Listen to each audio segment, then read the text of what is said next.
Hello friends, আমি চামেলি আবারও একটা নতুন ভিডিওর সাথে হাজির হয়ে গেলাম। তো আমি কড়াইয়ে তেল দিয়ে দিয়েছি, তেলটা গরমও হয়ে গেছে। তো আমি আজকে দই বেগুন বানাবো, তার জন্য আমি সামান্য একটু তেলের মধ্যে লবণ আর একটু হলুদ দিয়ে দিলাম।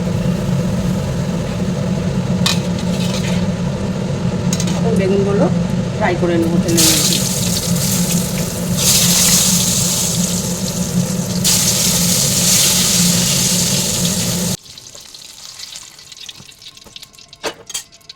এবারে কড়াইয়ে আর একটু সরষের তেল দিয়ে কালো জিরা ফোড়ন দিয়ে টমেটোটা আগে দিয়ে দেবো।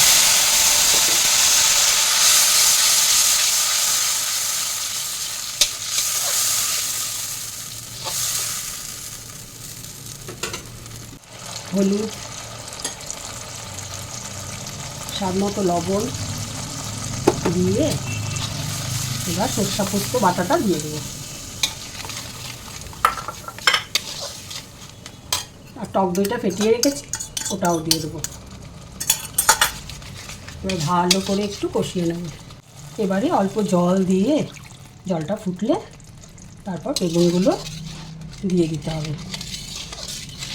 ও হ্যাঁ বন্ধুরা, আমি যখন টক দইটা আর পোস্ত আর সরষাটা দিয়েছিলাম, টক দইয়ের মধ্যে সামান্য অল্প মিষ্টি দিয়ে আমি ফেটিয়ে রেখেছিলাম। এবারে বেগুনগুলো দিয়ে দিচ্ছি।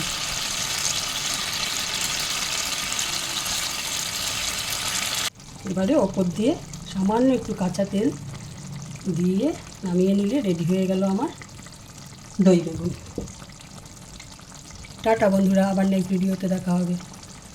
ততক্ষণ তোমরা ভালো থেকো, সুস্থ থেকো।